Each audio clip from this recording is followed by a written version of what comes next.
Ladies and fictional men, welcome back to my YouTube channel, and if you know, hi, I'm Kit.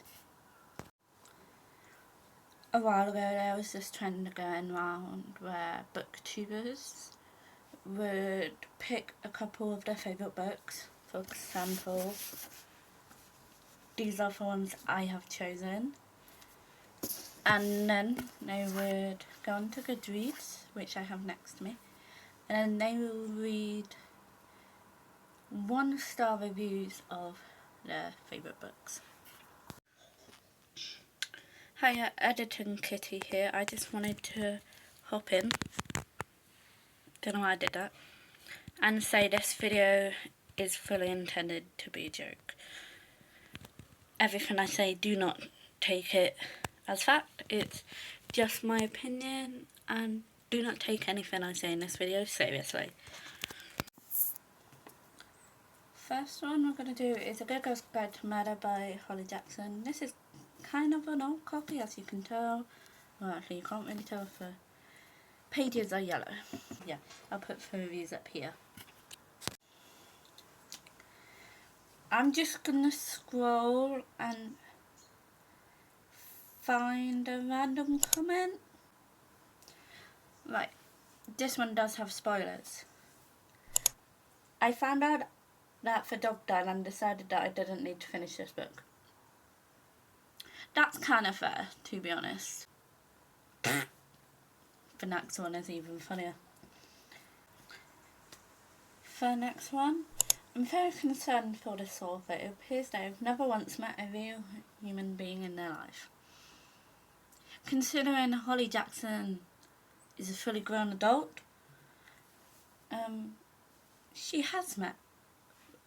she probably has met real life people.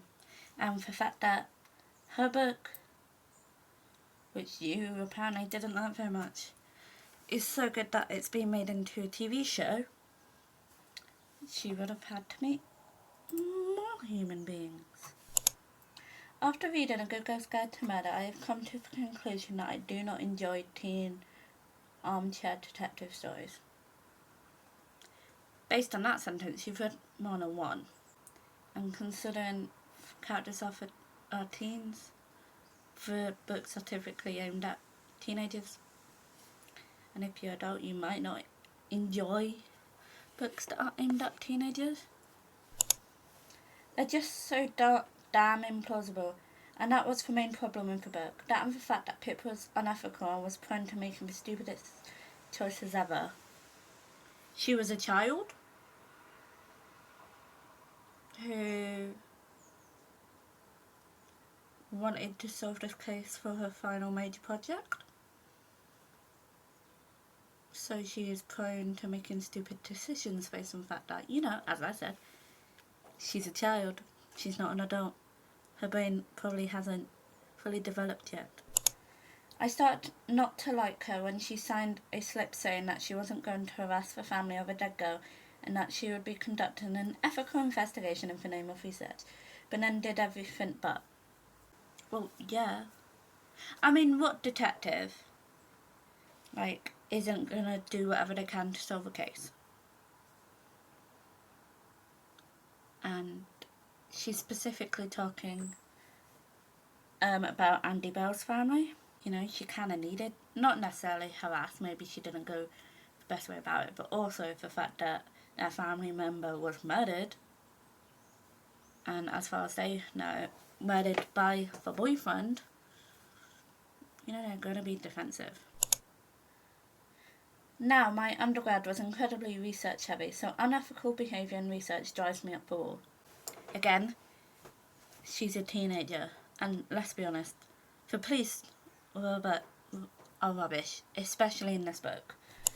So, and Pip blackmails people, pretends to be a reporter, catfishes friends of victim, manipulates her own friends, and is just an all-round shitty person. The book never said she was a good person, but I do agree she's obviously not the nicest person.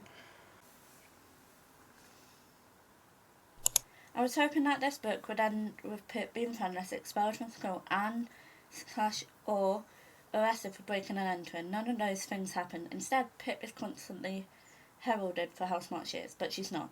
Not going to spoil for dumb as fuck things she does, but they are indeed dumb as fuck.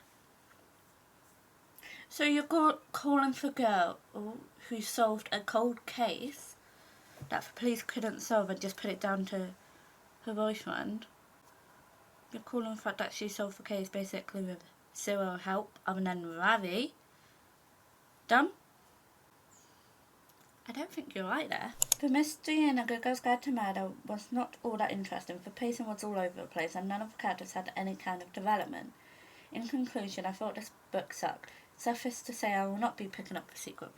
Considering it's, the first book in a series, and half the people in the book are, not good people and are not going to develop. But, Pip has 2 more books where she's going to develop into a better person. I thought that one was pretty funny. I want to wash my brain of this. It's quite easy to forget a book. All you need to do is, do something else. And then you forget. And then you basically wash your brain of it. This book is so overrated. That's just your opinion. It's wrong, but it's your opinion. And if the book is so overrated, how come it's got a TV show being made by BBC Three, which they have finished filming? And if it's so overrated, how come the fandom of it is huge? Time for a book that I fully believe is a comfort read of mine now. I love it so much, and that is Frankenstein by Mary Shelley. The first review for Frankenstein is: an annoying scientist and an ugly tall man fight over who is more depressed. I mean, you're not wrong, but also regarding the ugly man, considering he's a literal corpse, like as it says, Frankenstein's monster, and the fact that he is basically a combination of different people's bodies, and if you think about it, every body part is probably decomposed slightly different and slightly, different ages. So he's going to be ugly. He's not going to look like, I don't know, Evan Peters or something. This book made me want to go commit die. However, I do stand Miss Mary. She was a bad bitch.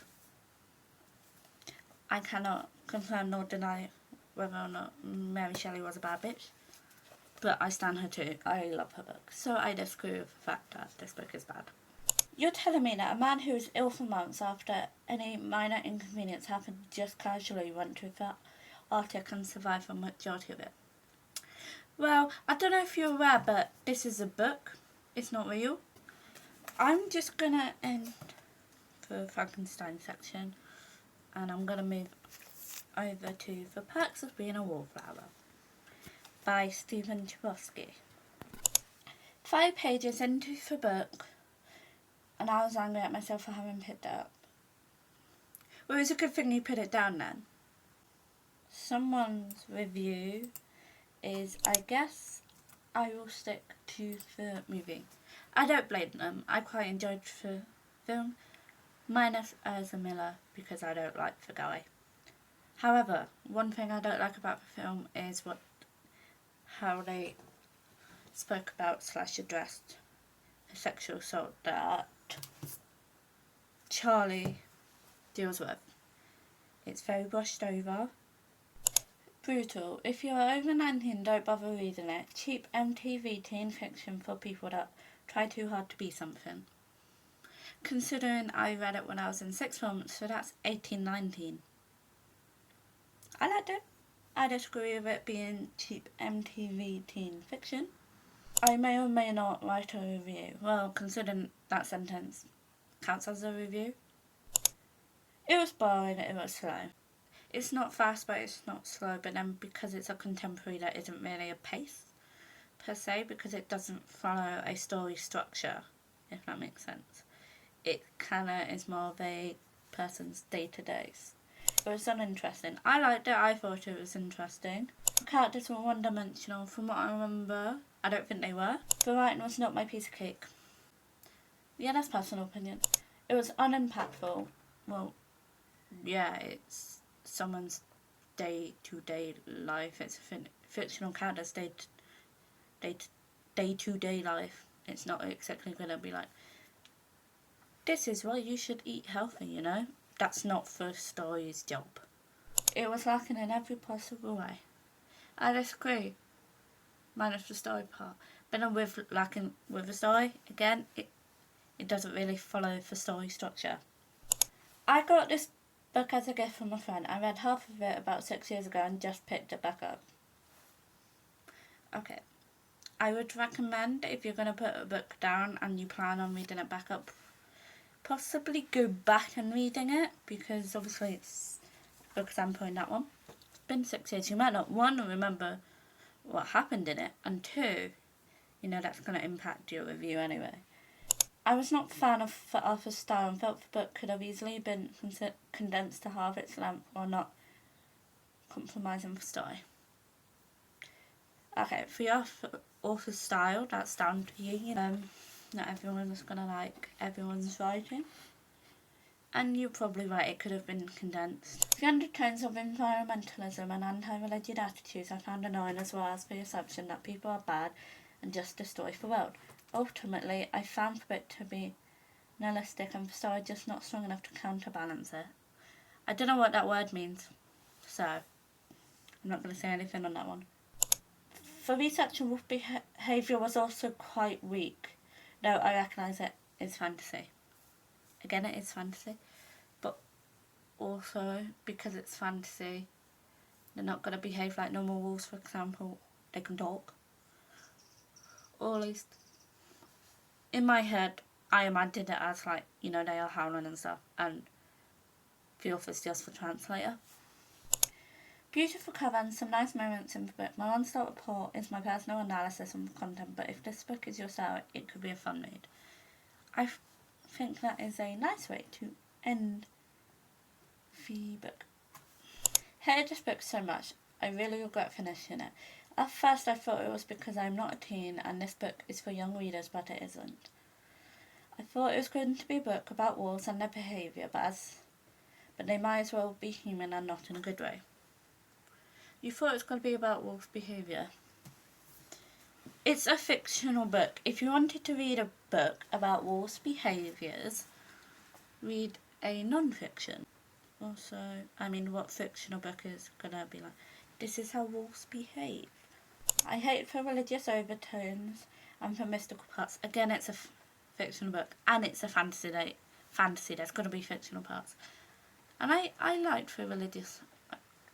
But then I wouldn't really say it's a religion. I think everyone believes in something. Not necessarily God, but in this case it is a God. Maybe if a guy's a Christian. You never know.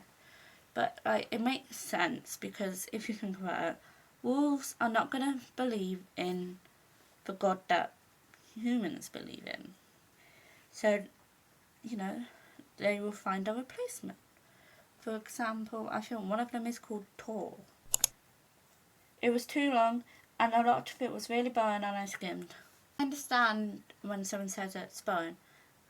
If you skim, you're not going to understand the book, and then you're going to find it boring, and you're also going to get confused. So then, you're going to ruin the book for yourself. The characters were terrified all the time. It was repetitive.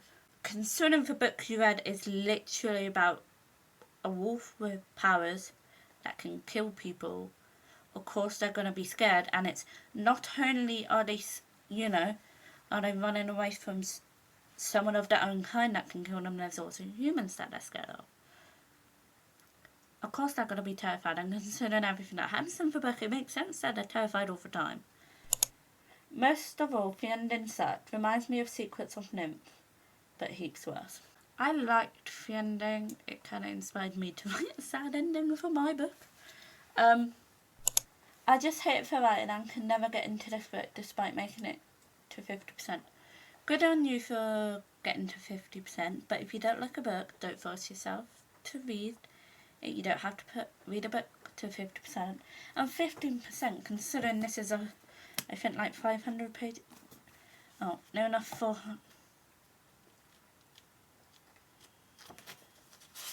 This book.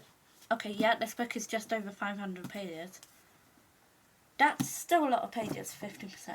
I don't care how it ends, and that's just skimming pages and feeling annoyed with made up words. It's a fantasy, they're not going to have normal dialogue. And also it's about wolves. So again, they're not going to have normal dialogue. Info dumps and terrible dialogue.